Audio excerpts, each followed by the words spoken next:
Hey there, welcome to day 19. In this one, we're going to be integrating with the Spotify API. Now, a big part of the reason to do this is to get familiar with integrating with APIs. That's one thing. The other thing is to see a new way of actually authenticating with a different kind of API. That's using Base64. We'll talk about that shortly. And then we also want to actually see how we can analyze data in a different way and maybe data that you really care about. Like, I would love to know about more songs and more music than I currently do. I love music. I'm sure everyone does. But the idea here is to take Python and help us do all of this. Let's go ahead and get started. All right, so go to developer.spotify.com. This is going to look very similar to this. This is where you'll end up working with the API quite a bit. And of course, I'm going to select Dashboard here. Once you go to Dashboard, you'll be prompted to log in, or you'll see something like this. In my case, I already have an app on here, so you can create a new app. We'll do that in just a moment. The next thing is I'm going to go ahead and open up Docs in a new tab with Control-click or Command-click, depending on the system you're on. And then inside of these docs, what we're going to be using is the Web API. I am not using the Playback SDK, and I'm also not going to be analyzing based off of a user. Now, the Playback SDK requires JavaScript. I think that's a little bit more advanced than what we need to do here in 30 Days of Python. And then the Web API requires an actual web application to authenticate our users. We are not going to be doing that. We're just going to be authenticating a baseline application that doesn't actually authenticate users. Again, it's a little bit more advanced, and it requires us to have a lot more knowledge on building web applications, which you might have, you also might not. So I'm going to go with just some basic analysis into some of these actual songs. Now, this analysis, of course, doesn't mean that it's not going to be useful. I think it'll still be useful, but that's the gist of what we're going to be covering. So make sure that you already have an account on Spotify. And then once you do, we're going to go ahead and jump into VS Code, and I'm going to make a day 19 folder in here. So day 19. And then inside of that folder, I'm going to make a new virtual environment. So let's change into that folder. And I'm also going to install Jupyter Notebooks. Typically speaking, when I work with APIs, I use Jupyter Notebooks. It's really a lot faster to be able to test any given endpoint. In fact, a lot of things I design with these days is through Jupyter Notebooks first, and then coming back into actually using Python files and interactive Python in the future. Now, I will also show you a way to export a Jupyter Notebook to a Python file. So that's also a critical piece to building a really sustainable application, is being able to have it as actual Python, not Jupyter Notebooks. Okay, with that being said, let's go ahead and do pip env install. And again, I'm using Python 3.8, and I'm going to be installing Jupyter. And I also will need to install some other things, but I'm not going to do that just yet. Instead, I'll just leave this in as just Jupyter. I'm going to go ahead and let that finish, and then we'll come back. All right, so now with that done, let's go ahead and activate the virtual environment with pip env shell, and then Jupyter Notebook.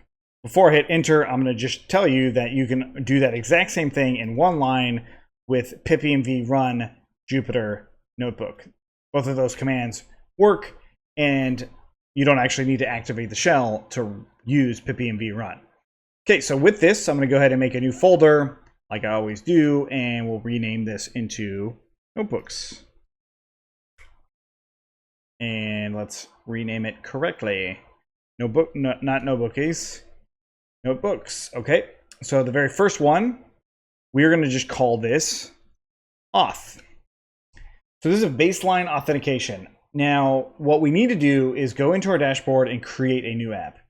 So in here, we'll go ahead and create new app, and you have to give it some details. So my app is going to be CFE app 2. This is a testing app for CFE app, I guess. The type of thing that I'm building, well, what I'm going to stick with is just a desktop application. And we'll say next. And in this case, it's a non-commercial application because I'm just, testing things out. I don't need it to be a commercial application. And then I'll go ahead and hit submit. And then it'll bring me to here. Now, a couple critical things that we need is the client ID. Inside of auth, I'll go ahead and add client ID. This, of course, is very, very common. Next, I'll show my client secret. Now, of course, if you need to change your client secret, just hit reset at any time, and it changes. Okay. So client secret. Okay. So obviously, what we need to do is use these two things to actually get some sort of token to then, in the future, actually, authenticate with this service. So I'm going to go ahead and do the exclamation mark. I think they call it a shebang. Pip install requests. I need Python requests to actually use the API. Well, I don't need Python requests. There are other ways to do this, but of course I enjoy using Python requests because it's super easy. Okay, so next we need to actually use these two items to authenticate with the API. So there's a couple different ways on how we do this. First, we have to grab our token. So we have to do a lookup for a token. This token is for future requests. Okay, so basically we use the client ID and the client secret to get a token. That token will expire at some point. And then we use that token every time we do a request in the future. So it's essentially, we authenticate one time. It's kind of like when you log into a service yourself, you authenticate one time. Oftentimes with that service, without you knowing, has a token attached to your session. So you're able to actually continuously access that session without logging in. We're doing roughly the exact same thing here. All right, so now we need to authorize our client. So to do this, let's go ahead and jump into the documentation. Under Docs, go to General and Guides. And then in these guides, you want to look for the authorization guide. And if we scroll down a little bit, we will see authorization flows. This is a very common thing for APIs and clients like ours. We have a client that we're building to actually authenticate with each other. Authorization flows is a common way to do that. Sometimes it's called authentication. In this case, it's called authorization flows.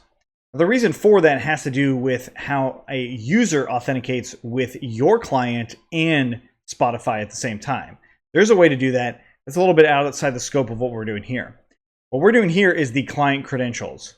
So we actually want the client credentials flow because all that's going to require, if we click on that, is our client ID and secret key. And then we'll get our access token. Right? So this doesn't give me any information to our user, whether it's accessing or managing their data. All it does is gives me general information about the service, which we'll see in just a little bit. So we'll grab our client ID and secret key. But if we actually look at this flow, we can see it visualized here. This might not make a whole lot of sense, but that's essentially how the flow works. But if we scroll down a little bit, we see that we need to actually have our application request authorization. I mean, that's the purpose of this whole notebook, is to do that authorization. Now notice this right here. Now, if you're not familiar, this is a URL request. No big surprise here. And it's a method of post. So an HTTP request to be more specific. So I'm going to grab this URL here and let's bring it into our notebook.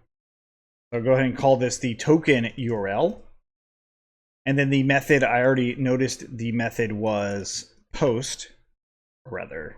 Post. Okay. And then if we scroll down a little bit, we've got a request body parameter here. Grant type client credentials. It is required. So we actually have to add this in here. So what I'm going to do is, then I'll call this token data.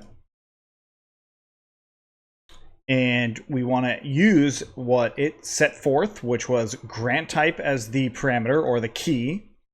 And then the value is going to be client credentials. Okay. Hopefully none of this is like shockingly hard to understand. The next part is the header of this post request must contain authorization with this. Okay. So let's go ahead and add that in as a new dictionary, and I'll call this the token header. And it's authorization. And then I'll go ahead and grab this whole thing here. Okay. So most of you might have never used a Base64 encoded string. Even if you have, maybe you haven't seen it in this format, or maybe you just are interested in using the Spotify API and you already know how to do this, that then you can skip the auth part. But I'm going to assume that you don't know how to actually create one of these. So your gut instinct might be like, okay, I'm going to just ignore this base encoded thing, and I'm going to make the way I know how to make an encoded string. So I'm going to go ahead and say that let's put it above this. We'll go above here. And I'll say client creds equals to, well, I see that it's client ID : client secret. Let's go ahead and just copy this, paste it in here, and use an F string for this. If you hit shift and then curly brackets, it will put it at the front and back of that. That's how I'm able to do that. So now I can actually go ahead and use an F string here and put in those client credentials. Okay. So this often works. This works for many other services. But of course, if we try this, it's going to give me an error. It's going to say that it does not work. So remember, it said Base64 encoded string. So I don't think this is actually that complicated, but it is a little bit different. So the first thing that we need to talk about is bytes in general. So if I run this cell here and I want to get the type of this data, not with that indentation, I'm not sure why I did that, we get a string. Okay. So to turn this into bytes, what we can do is do .encode. That will turn it into a byte string, as we see here. It's the same data, right? So it didn't change anything. So it's not actually Base64 encoded. It's not encoded other than the fact that it's bytes. And of course, to decode that, any byte string, we can just call decode. Encode, decode, this didn't really do anything, but that's how you do it. So how do you actually turn this into a Base64 encoded string? So what I want to do is I need to import Base64. So we'll go ahead and import it. Import Base64. And now what I'm going to do is say client creds, let's call it B64 equals to, and now it's Base64 dot B64 encode, and then we're going to go ahead and pass in these client creds. Okay, hit Shift Enter, and I get an error, type error specifically. It's saying a bytes-like object is required, not a string. Well, I passed it in a string, right? So I didn't actually change that. The type is still string. So I just need to encode this into a byte. And there we go. So let's actually take a look at that Base64 encoded string. This is a lot different than what I had. Okay? So this is a more secure way to pass these credentials. A lot harder to sniff this out specifically. I mean, it's not impossible, but it's definitely a lot easier to see, oh, these are credentials here. So now we've got these Base64 encoded string. Notice that it is a byte. So if I actually do type here, it says bytes. So to actually pass it into my token header, I actually have to decode this one. So I can pass it in here and then do .decode here. And it didn't decode the Base64 string, it just decoded the byte string that it returned, as we can see here, right? So it's not in bytes. If I didn't decode it, let's take a look at what happens. Right, so notice that it has a byte string within a regular string. That's definitely not what we want. Okay, so we just decode it, and then that turns it into a Base64 encoded string ready to go. So you also might be like, well, how do I decode a Base64 string? Well, I'll just show you an example of this. So we just use Base64.B64 decode, and then the Base64 coded string. And there we go. So we get that same byte string from the client credentials here. And that's what's actually going to happen on their API. On the backend side, it will do something very similar to this, decode that string, and then do the verifications that it needs to. Okay, so now that we've got all of that, I will leave this in here for you, so just for reference. Now we need to actually just call and do the request. I've got everything needed for getting the auth token. Okay, so you can use curl. I'm going to use Python request, but this is showing you how to use curl. You could do the same data in here on our command line using curl, but some of you might be on a Windows machine, so we're going to go ahead and use a Python request here. I'm going to go ahead and import requests. We'll come down, and it's really simple. We'll say r equals to requests.post. Remember this method up here. And then our URL, which is going to be our token URL. And then our data that we're going to be passing is just data, token data. And then our header, or headers, is going to be equal to token header. Let's actually call it token headers. We might need to add one, potentially. So let's go ahead and just print out r.json. Hopefully that actually prints out something. We refresh and we get an access token here. And it expires in 3600 seconds. Gives you the token type of bearer. Now we'll use this in just a little bit, but the idea here is that we now have our token. So I did mention that there might be other headers that we might need. If I scroll up a little bit, you might actually need to actually pass in these headers from time to time as application HTTPS www form URL encoded. You might have to do it. You also might not need to. In the case of using Python request, I don't actually need to. With other libraries, or maybe not even using Python, you might actually need to actually pass in those headers to make sure it's treated as such. So I'll just leave it like this. And so now the access token that I'll use is going to be related to that response. Okay, so let's go ahead and say token response data. Certainly not token data because I have it up here. Okay, so the access token is going to be like that. And then expires in, so expires. I'm going to go ahead and use that same token response. Grab expires in. Now again, these are seconds. So what I can also do is import date time. Right, so the datetime object, and I'll go ahead and say now equals to datetime.datetime.now. This will give me the exact time of now whenever this request is happening.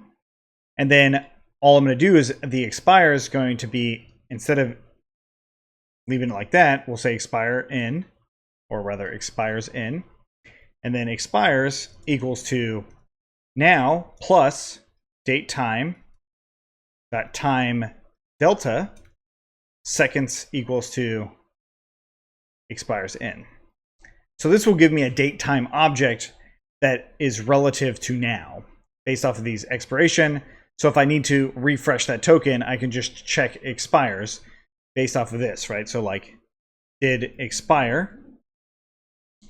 And essentially, if now, or rather if expires is less than now, then it will give me a true or false value, right? So this will push it into the future. And then if, of course, expires is in the past, then this is a false value. And then I'll have to rerun the token itself. Okay. So that's some of my auth.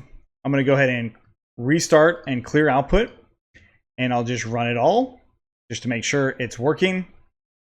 And one of the things that I'll probably want to do when I actually implement this is to make sure that my request has a correct status code. So valid request is equal to r.status code in range 200 to 299. This, of course, will give me a Boolean value. So this will give me a valid request. And then I can do all of these other things as well. So let's go ahead and just put this down here.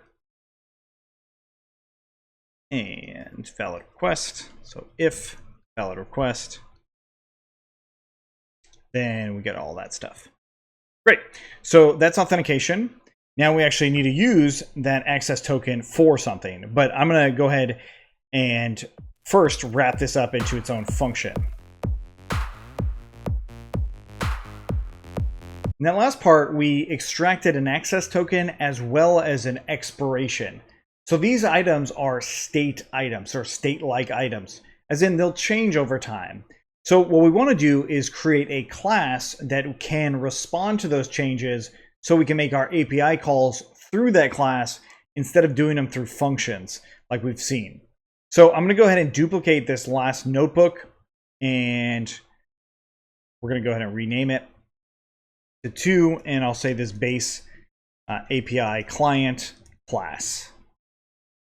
Okay, so inside of here, what I need to do is just declare our first class. So I'll just get rid of some of these items here, and I'll say class, and we're going to give this the Spotify API. And it's just an object, so you can pass in object, you don't need to. And there's a couple things that I definitely need, and that is the access token. I'm going to go ahead and set that equal to none. And then the expiration. And I'll also set that equal to none, or maybe just expires, or rather access token expires, because we might need another expiration. It's possible. And you could set it equal to none or already to a date and time object. So datetime.datetime.now, right? So it expires right now. So as soon as this is created, it's already expired essentially. Okay. And then I also might want my client ID for reusability. We'll say none. And my client secret, also say none. Okay, so what I want to do is create a initializer function called init. And in this case, I'm going to actually pass in my client ID and client secret. You can pass in any other keyword arguments if you need. And we can just run the initial super init class, which is not really necessary in this case, but I'll do it because every once in a while you might want to, inherit from somewhere else. So like, for example, if we wanted to inherit from Python requests, perhaps in the future, we can just change this class to doing that. So that's why I often use super init from the get-go. If you're not familiar with this, just go ahead and do that and realize that that can call any class that it's inheriting from itself. So that's pretty cool. So now with this, I will just go ahead and say self.clientID equals to this client ID, and then self.client secret equals to this client secret. Okay, so I also want to probably have a method for authenticating. So we'll go ahead and do define, and maybe we'll call it, instead of authenticating, but extract access token. Takes in self, and then it's going to return something. But what it really needs to do is all of this, right? This and this right here, and then finally this. Okay, so again, I'm going to go ahead and add some of these items onto my class object itself. So the token URL, then the token data and token headers are going to be other methods in here. So define, and we'll say get token header self. We'll return something, and then define get token data self, return something. Okay. So the token data is simple. It's just the grant time of credentials here. All right. And then we want to get the token headers. We have to actually do that Base64 stuff again. So the token header is going to return that same thing.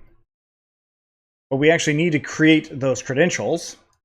So how do we do that? Well, I can create another method for that. Now, the reason I'm creating all these different methods is so that I can test each one individually if I need to in the future, or I can see where the formatting issue actually happens. Go ahead and get rid of this. And let's go ahead and say get client credentials, takes in self. And we want to actually put a little note here, triple strings, and we'll say it returns a Base64 encoded string. So string is the key part here, not bytes. So again, we'll go ahead and come down and grab our encoding portion here. So the first thing is the client credentials string, and then encoding it, and then actually returning the decoded version of that. Decode. Okay, so then what that means then, and here we will just say self.get those client credentials and pass that in there. Okay, so of course client ID and client secret have to actually be updated in here. So I'll go ahead and say client ID equals to self.client ID and client secret equals to self.client secret. We'll say if client secret equals to none or client ID equals to none. We'll go ahead and raise an exception and say you must set client ID and client secret. Okay, cool. So the next thing, of course, is going to be actually extracting that token and all that data. So we need to put these methods into use. The method's going to be, of course, request post, and then all of this data. So I'm just going to copy and paste it just like that, and then cut it out. And we will now extract it. Okay. I'm going to go ahead and delete all of these references. I don't think I need them any longer. So let's go ahead and hit delete here. And of course, the first thing is the token URL, which we set on the class itself. So self.token URL, right? So token URL. The token data is, well, self token data equals to self.get token data. Okay. And then the token headers equals to self.get token header. Headers, let's call this token headers again. Okay, so then it will actually do the request.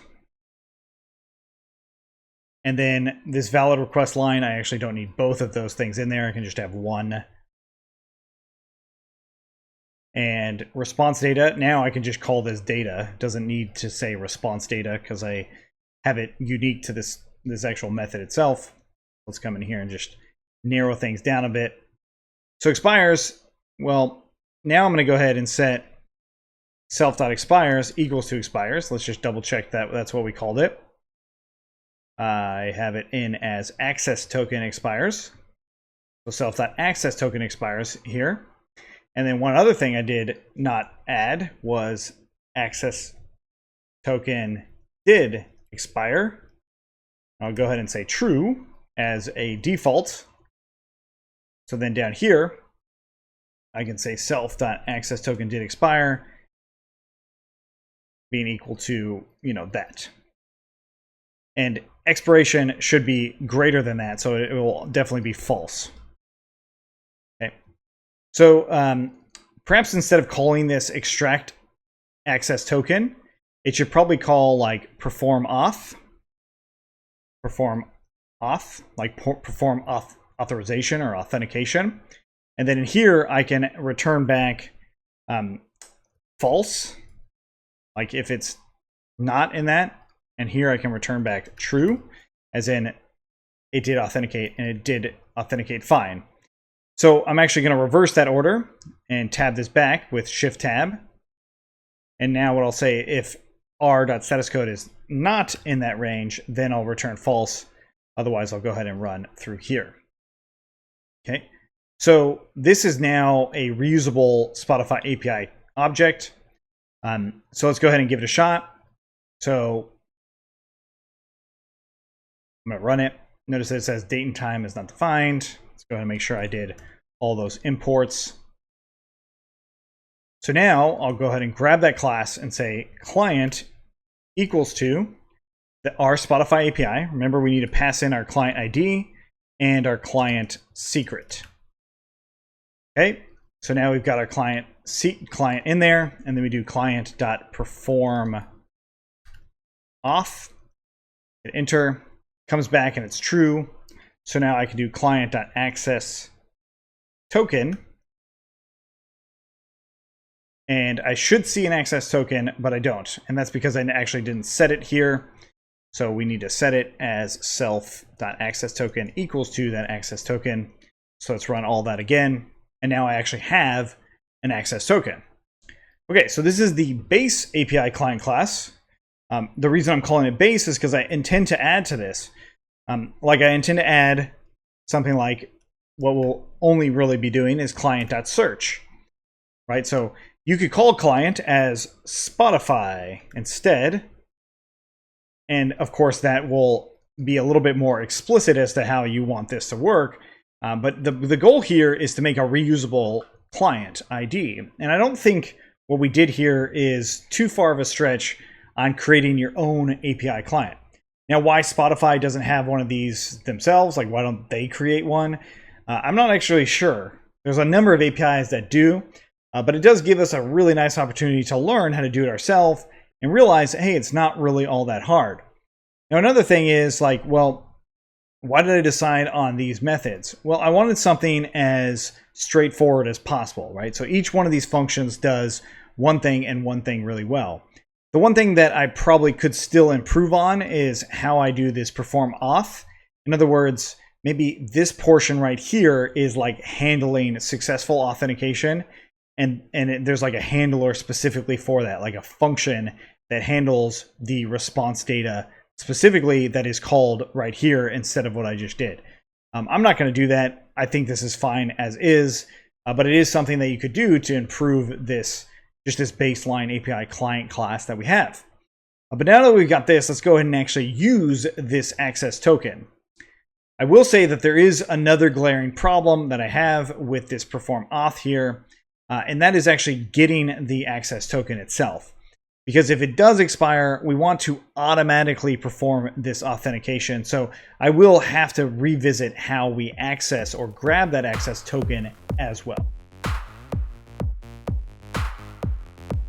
And we want to go ahead and use that access token from our API client. But before we do, let's go ahead and take a look at the documentation on developer.spotify.com, into docs, and then web API and reference. So I'm going to hit control click to open it up in a new tab, or command click depending on what system you're on.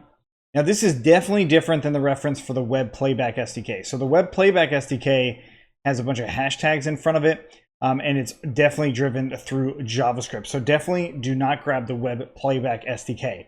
This is really cool, but it requires us to know a lot of JavaScript. And of course, that's a little bit outside the scope of 30 Days of Python. Now the web API, on the other hand, is not. This is the one we will be using. We'll do some search. We'll find some things about different artists, albums, and all that. So this is the API reference that we want to use. And we have to actually have that access token to grab these things. And of course, I don't have access to the user's profile. I won't have access to the playlists. But the things that I can do is something like search. So search is definitely what I'm going to be focusing a lot on. Search albums and artists, just because it's by far the easiest thing to implement. Now we've got a search endpoint here. Notice it's a GET request to this URL here. And the things that's required is authorization.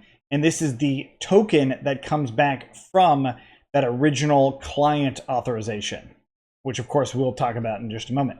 But that's the only required parameter as far as authorization or authentication goes. The next thing is the actual query and the type of query it is. So this will certainly be the very first one that we use. So I'm going to go ahead and copy this GET call here, and we'll go into our notebooks, and I'm going to duplicate the second notebook that we created, and we'll turn it into a use token, use access token. All right. So we'll scroll to the bottom, and that's actually where we get our access token. So I'll go ahead and set it equal to access token. And we'll do a kernel restart and run all. So how we actually use the access token goes back to the documentation for that guide and the authorization guide. I just want to show you where it is because every once in a while you might forget how these things work. So you'll get the token back, and this is the token example here. Gives you a type of bearer, and then you use that bearer token instead of basic inside of authorization, which I believe is what we used before, right? So basic token here, and then bearer here. Right, so the original one is a basic authentication. That's how you do your client. And then going forward, to actually use our token, we use the bearer token. Okay, so now I actually have this token. This means that I'm going to go ahead and actually do an API call. So in this case, I'll say header, and this is going to be authorization and bearer, and then our token, which is AccessToken. And we put our F there. The endpoint we'll be using, or the URL we'll be using, is that one. The data that we want to actually have is Q for query. And then I'll just go ahead and say time, as in Time by Hans Zimmer, which we'll talk about in a moment. Again, in the documentation for that endpoint, for search, we see authorization header. We've got that. We've got the query param of Q. Q is a very common used query parameter, Q or query, either one. And we'll talk about how to actually do more robust queries in a little bit. The type that I have to put here, I actually have to include type as an argument as well. So type, and in my case, I'm going to be using track. Okay, so back in here, we've got my data, and I'll go ahead and say type is track. Okay, and definitely use the capitalization that they did. I actually capitalized the T. It should be lowercase. I'll probably have an error if it's capitalized. I mean, maybe not. It's certainly possible. Okay, so without actually going into too much depth of like what absolutely needs to be happening, this is how I do it. I grab the bare minimum of things and then I run the request. So R equals to requests.get, and the endpoint, the data, and then the headers. Let's keep consistent and call that headers. And then I'll go ahead and just print out the r.status code. So we'll run that. I get a 400. So we do r.text, see what it is. And I'm getting malformed or illegal request. That's all we know. So my intuition about this was wrong. I actually did the incorrect lookup here. And I actually already know why, but this is very common as to how you'll end up doing this. So if we look back at the search itself, the very arguments for the data, as we see that we've got this query parameter here and the type, but what we want to see is an actual working example of this, right? So if I scroll down a little bit, I actually see a working example down here, okay? So the URL right here is actually showing me that I'm not passing additional data, but rather I'm passing arguments into the URL itself. So the actual endpoint has the arguments themselves. In other words, I need to combine these two into one. So I'm going to go ahead and call that a lookup URL, and we'll give it an F string itself.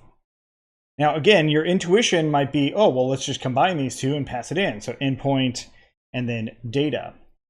And then we want to change our request to also have just the URL and the headers, much like the documentation is showing us here with curl. Even if you're not familiar with curl, you can see that it says curl get, there's only a URL here, and then there's only the header data here. There's not something for the data itself, like the data is right in line with this call. So what that means is that we could try this again, and I'll go ahead and print out the lookup URL, and I run it again, and this time it says a 404, so that means page not found. And as we see, the text is now actually JSON, so I can use JSON again, and it'll say service is not found. So of course I need to actually realign how this URL looks, because that is not how you actually pass URL parameters at all. So what we can do is use a library called URL encode, and this is it right here. So you'll do from urllib.parse import URL encode, and this URL encode library we can just wrap around a data dictionary, and that will actually turn it into a URL ready string, as we can see by passing it this time. As you see, it now says Q equals to time, ampersand type equals to track, And if you have a very long dictionary with a bunch of key value pairs, it's going to have all of those items in there. So in order for this to actually work on a URL, because it's still not working, is we actually have to use a question mark on here. Okay, so question mark, and then our URL encoded string, or URL encoded data. So with that, I can go ahead and run it. This time I actually get a response. So I go ahead and do JSON, and there's my response of that data, right? So I can actually continue to do stuff like this. So if I copied this same data, I'm going to leave that authorization header up there, but just change a few things for this data. Perhaps I don't need the endpoint either. I'll just change the requested data, and I'll print out the r.json. I don't need the lookup stuff anymore. Okay. So the data that I want, let's go ahead and just try another one. And we'll go ahead and say a Lannister always pays his debts. Run that one. And there we go. We get some tracks in here. We'll take a look at that data a little bit more later, but that's how you can quickly and easily search anything on Spotify. And it gives you back the actual data from there. So we've successfully now authenticated and worked with the API. From here on out, it's just a matter of parsing through a lot of this data, making it a little bit more efficient, and then maybe even going through the documentation yourself and trying to find different things that you might be interested in. Like artists, for example, this might be another one that you want to go and take a look at. So the endpoints for this are certainly different than the search, but not a whole lot different. One of the main differences here for this individual resource of artist, like you want to get one single artist, this one says you are going to be passing in an ID. Well, how do you actually find an artist's ID? Well, it comes back to doing that search, which is something we want to make a little bit more robust.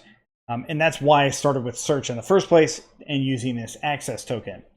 But really, I don't actually want to copy and paste this code over and over again. Really what I want to do is make my client better and actually have some convenience methods to just do that search in general. And then also, handling our authentication token if it expires too. All right, let's go ahead and create a resource-enabled client. And of course, building off of the last notebook, I'm going to go ahead and duplicate it. And we will rename this one for resource-enabled client. Okay, so what this means is I just want to have a search method in here. So define search. Okay, so this search method, I wanted to actually perform that exact search that I did before, which was all of this. Okay, so to do that, of course, I'm going to go ahead and grab this. And access token is that first thing that I'll need to get. So I'm going to have to do self.get access token, something along those lines. So the get access token actually is very similar to this perform auth here, except this perform auth is not actually getting the access token. So what I need to do is I need to actually run another method to get the access token, and if the access token exists and hasn't expired, we'll return it. If it doesn't exist or it expired, then we'll run perform auth again. So let's go ahead and do that. I'm going to define get access token. It's going to take in self, and it's going to return something. So by default, I'm just going to go ahead and say do auth, and it's going to be self.perform auth. And if, well, let's actually change it from do auth to auth done. So if not auth done, then we'll go ahead and raise an exception, and we'll say authentication failed. Okay. And then assuming that it doesn't fail, then we can go ahead and say, we can grab this access token. We can also grab when it expires. So I'll just call this the token. We don't need to call it access token and expires. The reason I don't need to call it access token is because this whole method is all about the access token. So that's going to be the token that I want. And all we need to do here is set a now equaling to date time dot date time dot now. And if expires is less than now, then we need to self.perform auth. And then we'll return the exact same method here. Now, you will see that there's a little bit of a loop, which we'll talk about in a second. Okay, so self.perform auth, call that. Otherwise, we'll return this token. Okay, so realistically, this right here, we don't actually need. Okay, I just showed you that it might be a method that you end up wanting to do because it's going to be performing auth. But really, this is going to perform the authentication here. And if it is false, perhaps the actual raise exception should actually happen inside of perform auth instead of returning false. So I'll go ahead and just say raise exception could not authenticate client. Okay, so then that means then in this get auth token here, it's going to look for the token, it's going to check whether or not it expires, and then it's going to compare that expiration from now. Okay, and it's going to run this. We also want to say elif token equals to none. Then we want to return the same loop here. Okay, and then finally we'll go ahead and return that token. So now that we've got that, we'll pass that in with our headers, and then we'll perform our search. So let's go ahead and add in the parameters we want, which in this case is going to be query, and then let's look at the search documentation again. For this is called type. What I actually want to call this is search type instead of type, because as you know, type itself is a built-in Python operator. And in this case, I'll just go ahead and say artist as my default. For the query itself, I'm going to add it into this URL encode instead of the default that I had. The search type is going to come in here. Endpoint's the same. And then we'll go ahead and say if r.status code in range 200 and 299, we'll want to return back the actual data, which would be r.json. Otherwise, we'll return back an empty lookup. Okay, so typically what I do is actually reverse this logic here. And if it's not in that range, then I return back that empty dictionary. Otherwise, I return back the JSON. So if status code not in range 200 and 299, which really should just be a 200 call, but this is just a more of a catch-all there. Okay. So now I have my search. Of course, I haven't actually verified that this portion is actually working. So let's go ahead and give it a shot. I'm going to restart and clear the output. And then instead of perform auth, I'm going to go ahead and do search. And the query itself will again be time, and the type, or rather the search type, is going to be track.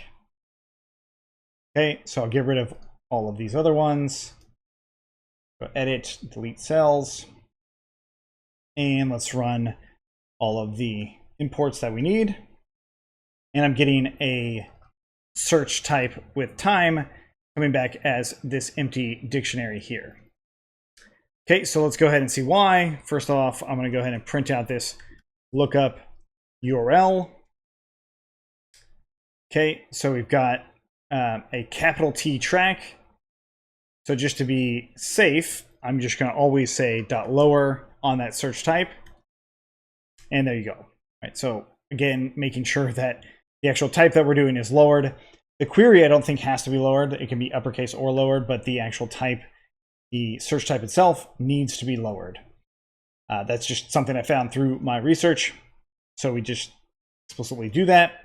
And there we go. Now we have a way to search for things. So what I want to do is actually add a couple more attributes to this that I know I'll probably want. So the first thing is going to be like define get album. And it's going to take in self and then some sort of argument, which I won't put yet. I'll say pass. And then maybe I'll also go ahead and grab the artist. So get artist. And then any other resource on the API that I might need. So, of course, you could go in through the API and find all the different ones that you might want to have. Now, of course, artist and album are up there with exactly what we want. So I'm going to go ahead and go into the albums, and I see here's the base URL, right? So it's the exact same base URL that we've been using, but now you have a few different parameters in here related to that base URL. So you've got the album itself that passes an ID, the album tracks, which has the ID and it gives the tracks in return, and then the albums themselves, right? Artists, very similar, ID, and then their albums and so on. Of course, there's another resource for tracks, very similar. There's another one for track itself, an individual track with the ID. So what I'm going to be focusing on is just the single, lookup for one album, one artist, and so on.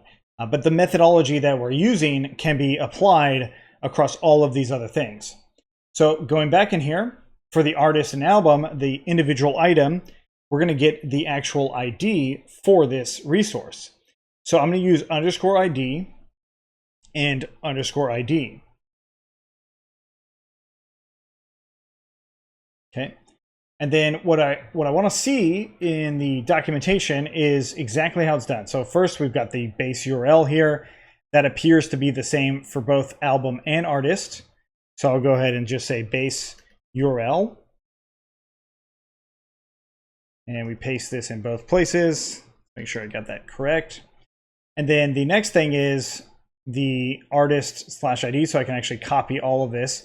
Notice that V1's there, but it's also here. You don't put V1 twice, you just put it one time. So the actual URL, the endpoint, ends up being more like this. So getting rid of that. That ends up being the actual endpoint, and then we will pass the _ID that we pass into the argument. This actually ends up being the artist endpoint itself. And realistically, the album one isn't any different.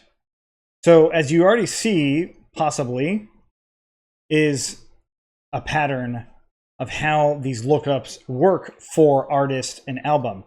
Search is certainly not a whole lot different, but the biggest difference with search is it has this encoding of data. So we actually add a bigger and more robust URL in general. But these are the two endpoints. So realistically, what I want to do is create a new method here, and I'm going to call this get resource, and it's going to be self, and then the ID itself, so _ID, and then the resource type. Now, by default, I'll go ahead and say albums. And this is just how I'm going to go ahead and do it. I'm going to bring all of these things together. So I'll have this base URL. I'll just make it one URL string. I don't actually need multiple URL strings for this. Okay. So I can also pass in version. So I'll just leave that version in there just in case if the API version does end up changing, we can change that resource version pretty easily. So we're going to pass in that resource version, the resource type, and then finally that ID, or the lookup ID, right? So let's call this the lookup ID instead of just ID. And then this is where we want to grab our authorization header token. So all of this stuff. So now I need to actually come back here and say, not just the token, but define get access header, takes in self.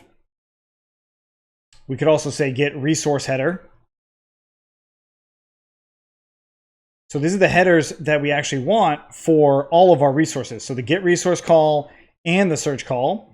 So I'll go ahead and grab these two things here, bring it up into this resource header, and then we'll just return these headers.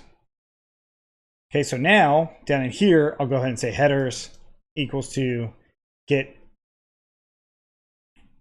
self.get resource header, and then r equals to requests.get that endpoint, and headers equals to headers. And then if our status code not in range 200 to 299, we'll just return an empty dictionary. Otherwise, we'll return r.json. Okay, so then that means get album, we'll just call this. It'll just be literally return self.getResource. And then the lookup ID is just going to pass in that ID. The resource type, I'm going to be explicit and say albums. And then the version is still v1, so I actually don't need to change that version at all. So I'll leave it out. Okay, and then with that, I can use that exact same thing inside of get artist. And this time the resource type is artists. Okay, and then my search method, I can change my actual headers to being exactly like we just did with get resource. So headers equals to self.getResourceHeader. Okay, so now in theory, we'll be able to use all of this. Let's go ahead and give it a shot. So I'll reinitialize this class here, reinitialize the API, do a search. I get a search here. Notice that I've got artists in here. Looks like this might be an artist ID. I believe that it is. So let's go ahead and try that. And I'll just go ahead and say Spotify.get artist, pass in that ID, and there we go. So I actually get an artist there. This artist doesn't have all their albums here, which is fine, but it does have who they are. So we've got hip hop, pop, rap, and so on. And so the actual artist themselves, name is NF. I'm not really sure who that is. So that's probably not who I was intending to look for. So let's go ahead and do a Lannister always pays his debts. This time it's Ramin Djawadi. That is definitely the person I'm looking for. Sorry if I pronounced his name wrong. That's how I've always pronounced it. But now I can actually get that artist, and there it is. And then the album, let's go ahead and find that album. It's going to be after available markets from that first lookup. And here's the name. That looks like the name of the album there. And this looks like the ID. No, that's not the ID for that album. This is the ID right here. And we even get the actual URL for that album right there. So we're actually calling that same URL. And so now I'll do Spotify.get, Spotify get album. And now I can actually look up that exact same album. So cool. So now our resource enabled client is there, right? So we have a few different resources. Of course, you could take these a little bit further, and perhaps you would even have a subclass for artists themselves, right? So you might even take this even further by making another object specifically for artists and for albums, so you can get all of the data about it. But I just want some baseline data here. I do actually want to improve the search feature because I want to have more than just some sort of query. I want to have a more robust query in there. So that's something we still will do. Now we're going to make our queries a little bit more robust. That is, we're going to actually include a artist name and the track name at the same time and be able to do a search like that and a few other things. So let's go ahead and copy our last notebook and we'll rename it. And this is going to be 5 robust query search. Open this up. And I'm going to restart and clear the output for all of these. I actually no longer need requests at the top here any longer. By all means, delete that. Okay, so what I need to do is update how this portion works. But really, it's all about the query itself. So I need to be able to adjust how this query is happening. And I need it to actually be able to handle a more robust query than just a string. In other words, I need to be able to pass in a dictionary here, very similar to this, but just slightly different. So what I'm going to do actually is create another method called search, and then I'm going to change this method to being base search. Okay. So in this method, I'm going to actually, this is how I'm going to set up the query itself. So the search query here is really going to be the query params, or already formulated query. So I won't be doing this data encode here, but instead I'll be passing in those query params, and the data encode will be happening down here. So we'll say self and query equals to none. Okay. So with that, that just means that my final result will return self.baseSearch, and the query params will be these, whatever that data ends up being, right? So the search type, I still absolutely want to include that up here as well, right? I don't actually need it in the base search any longer because we don't need a URL encode it up there. I just need it up here. Okay, cool. So this is the same exact thing. But now what I want to do is a couple things. Number one, if query is none, like if it stays none, I'll go ahead and raise an exception and say a query is required. No big deal there. Next, I want to say if is instance query and dictionary, then I want to actually handle that as my query. Okay, so as of now, I'll just go ahead and leave it in as a string, because let's look at the documentation as to what it is that I'm trying to accomplish with this little block. So looking in the search documentation for writing a query guidelines, there's a number of things that we need to do here. Notice it does say encode in spaces. So if we look at the documentation for a search resource or endpoint, we can see that there's writing a query guidelines. Now this is actually really interesting, and it will help you design better queries overall. I'm going to be doing some of the basics of this, but I think it's important to include it because we want to get the best results we possibly can, even with just some simple querying. So the first thing is, notice that it says encode spaces. Now, of course, this is something we do with that URL encode method that we imported, that function up here that was made to actually change all of the data into the %20 or URL encoded spaces. So the next thing is keyword matching. This is not exactly something we will do just yet, or the operator stuff, but instead what we're going to do is the field filters.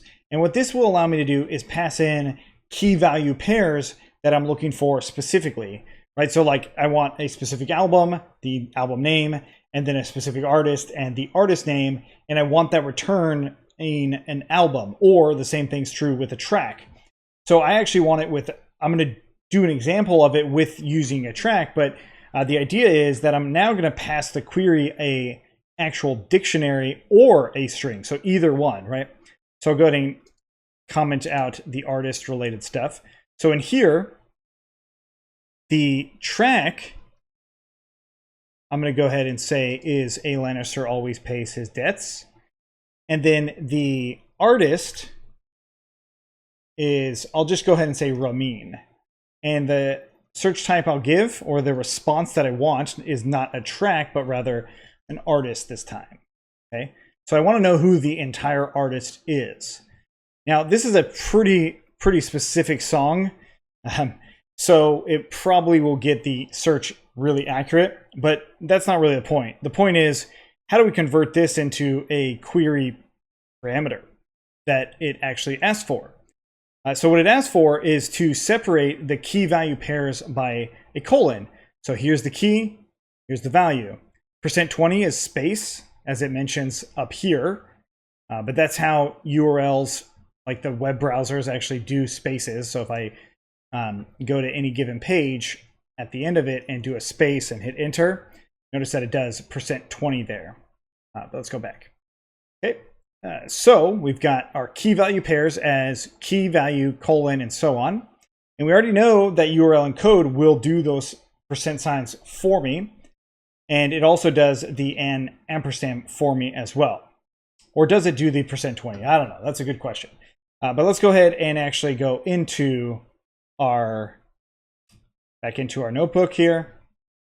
And what I want to do is now turn this query into a string, because the query is an instance of a dictionary, so that means it is a dictionary.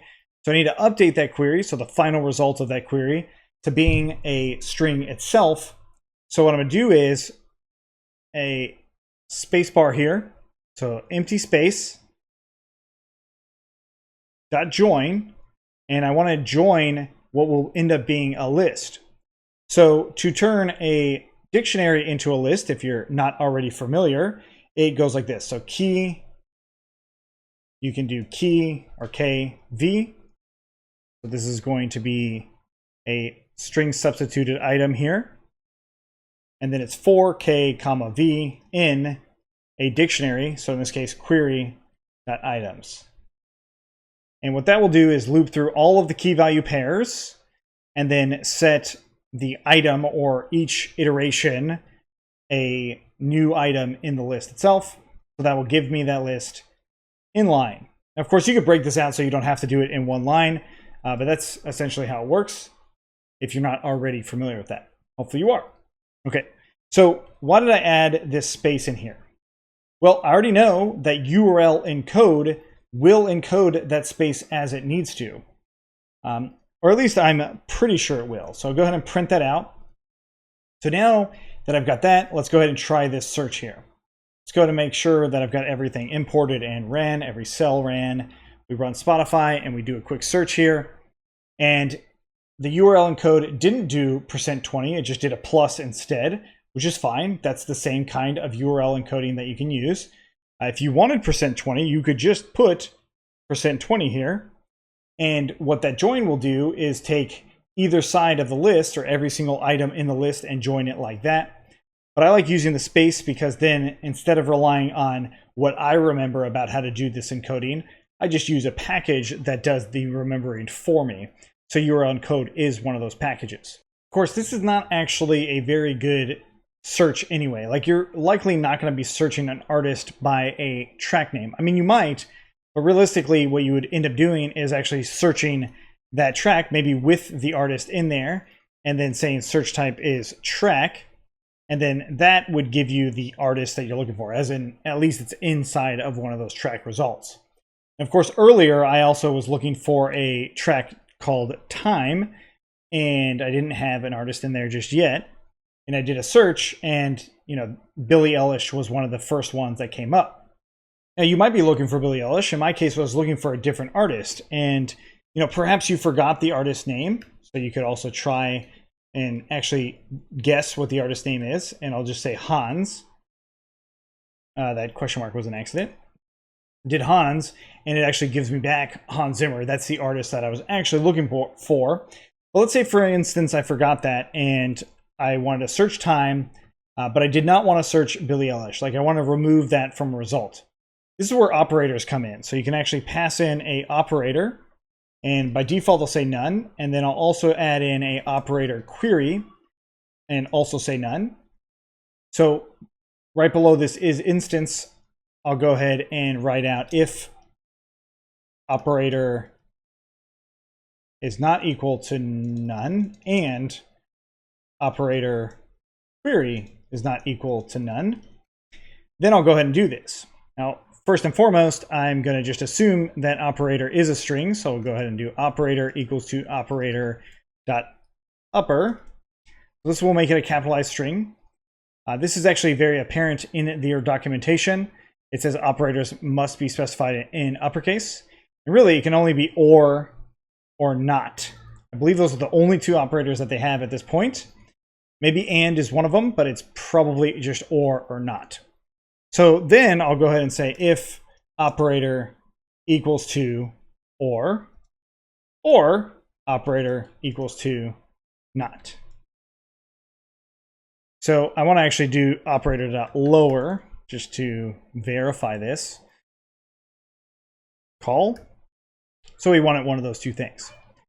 Okay, so now I'll actually make sure that that operator is the uppercase version. Next is the actual query. So I actually want the query, the operator query, to be is an instance of a string. This same query, this robust query here, does not work as far as my tests go with the operator query itself.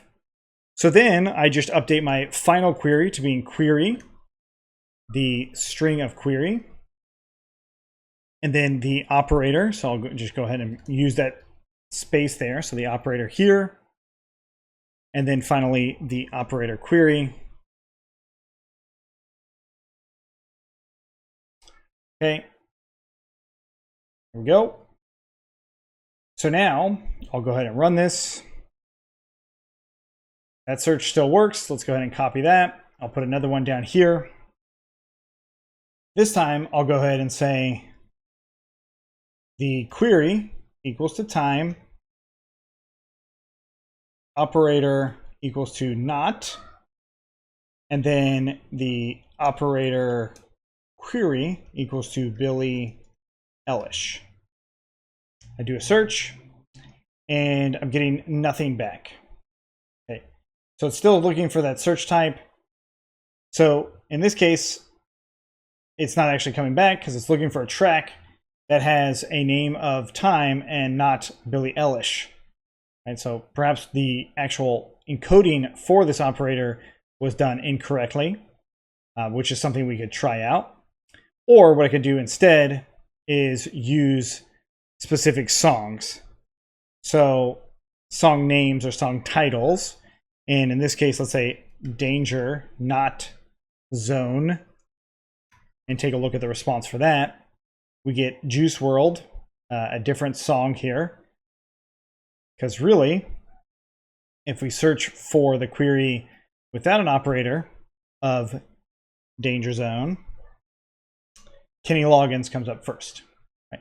So what you're going to want to do is when you're doing these operators is think of it in terms of matching queries, right? So if you're looking for one artist and not another artist, that's what you would search. Not what I did before where it was a song name and then not by this specific artist. Perhaps there's a way to exclude that artist, but that's starting to get a little bit too advanced. It's just really nice to know that there are more advanced searching features that are in here, and we just covered a few of them, right? And I would imagine that Spotify's API is going to get better and better over time. And I would also imagine that your search will improve based off of the access token that you're using. So I believe that the relevance goes up if you actually have authenticated users in there.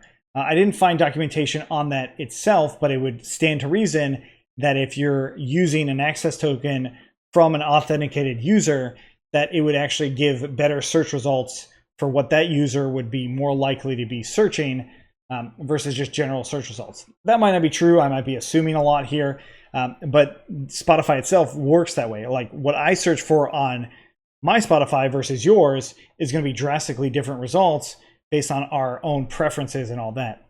And I think this search function, it stands to reason this search function would be a good example of that. Cool. So we now have a lot more of a robust query searching. The operator thing, I don't think you would use a whole lot. So of course now it's like we need to be able to parse all of this data out and do all of that. I think that's beyond the scope of actually just building this client. But what I want to do is polish this off and turn a Jupyter notebook into a Python file and have it be so I can import it and consistently use it, not just open up Jupyter notebooks, but rather being able to share it across all of my different Python projects. And then all I would need to do is just change the client ID and the client secret. Now let's go ahead and actually convert any Jupyter notebook to a Python file. It's pretty simple at its core, but if we want to automate it, it takes a little bit more effort. So I'm going to go ahead and duplicate the last notebook that I created, and I'm going to rename this to Spotify Client. The reason I'm doing it this way versus how I did with the other ones has to do with the Python file results, the thing that I actually want this to be called at the end of the day. is going to be Spotify client.py. So I'll leave it in as Spotify_client, rename it as that. We'll open this thing up. And now what I want to do is actually delete all of the things that are related to the notebook. So all of these examples that I ran, I want to delete those. So we'll go ahead and hit edit, delete cells. And then also the client ID and secret, I want to go ahead and delete that. And then all of my imports, I'm going to go ahead and put at the top. And I'm going to just reorganize them to the built-in Python features and then Python requests. And then I'll go ahead and delete this cell. And there we go. Okay, so this is our baseline actual client itself. So what I want to do is actually export this client. Of course, I can do file and then download as, and then Python. This will download it as a Python file. Of course, you're going to want to keep it. And there we go. We've got our Spotify client. But that's not an automated way to do it. An automated way to do it would be using something called MB convert. So notebook convert. So with that still running, I'm going to open up Visual Studio Code. I'm going to open up a couple new Python windows here. And we'll just do pipenv shell. Close down the Explorer for a moment. And still in day 19 here, I'm going to go ahead and do pipenv install mb convert. So mb convert. I'll let that install, and I will just open up the pip file so we can see that that's now one of our requirements. There's mb convert. So what this will allow me to do is just run a simple command to actually create a Jupyter notebook, or rather create a Python file from Jupyter itself. The command is Jupyter mb convert --to Python, and then the actual document that I want to change. So mine was in notebooks / and it was Spotify client.iyipy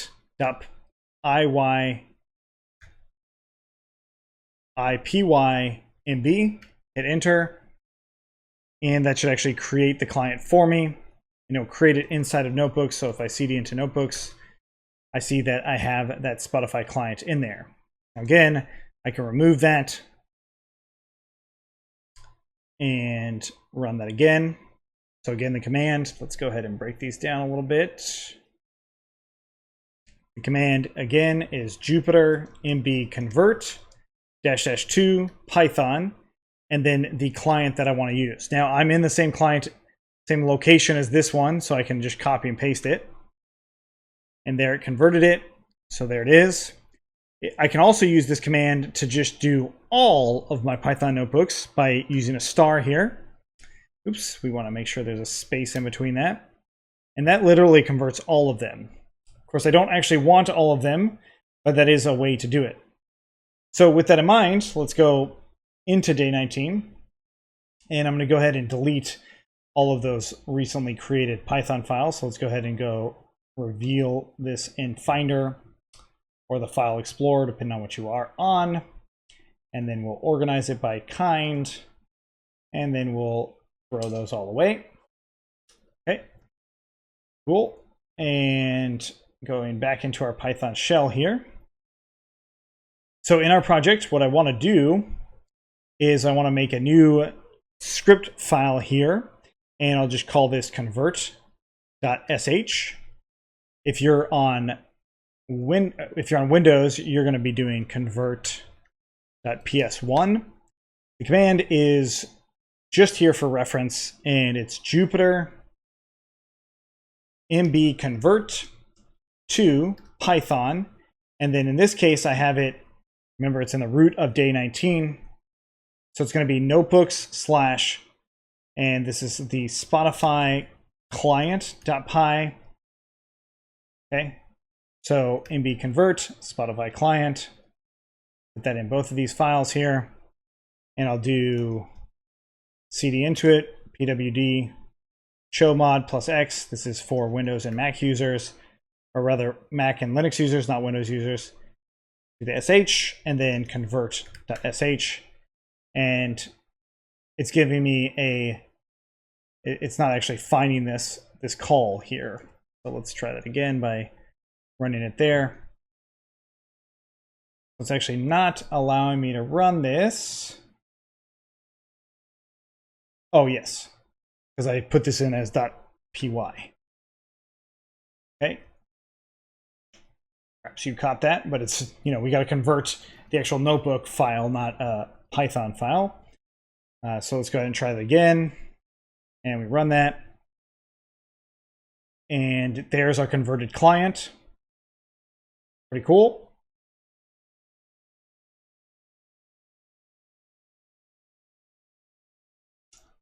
But what I actually want is to add in --output -dir. And I'll do // and we'll go ahead and say clients. Or rather, client. Okay, and I'll put this in a PS1 as well.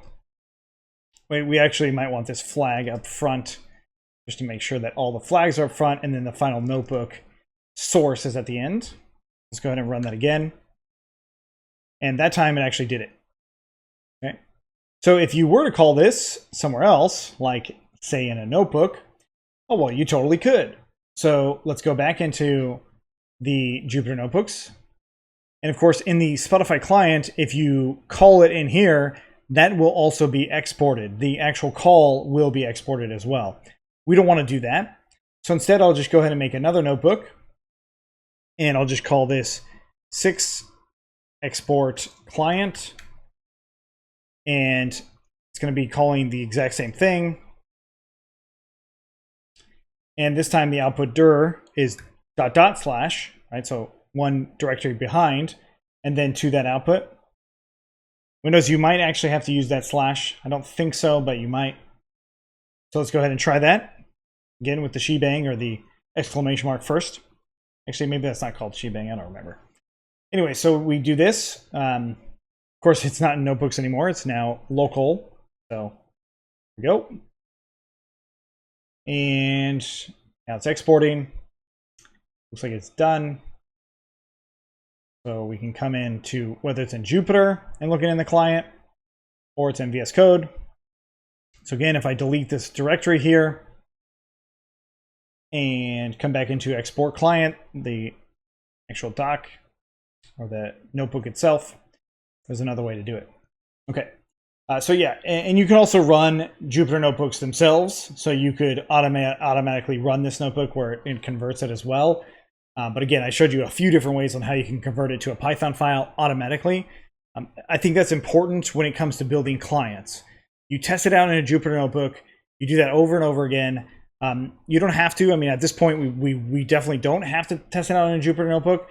And also, another thing you can do is inside of your Jupyter notebook or any given notebook, we can import that client as well, right? So now I can go 7 and let's say import client. So I think I have one in the same directory that I'm in. Looking at new notebooks here, I do have one right here. So I can just do from Spotify client import all, and that shouldn't run an error. And just like what we saw with this robust query search, I'll go ahead and actually use that client. So I give the client ID and secret, and then I just initialize it. And then I can use it. Just like we've seen over and over. Initialized, used. Cool. So that is how we work with the Spotify API, and hopefully this also showed you how to build your own API client. Now, the one that I created absolutely can be used by anyone now, right? You just need to change this stuff. That's it. This is an example of how it could be used by literally anyone.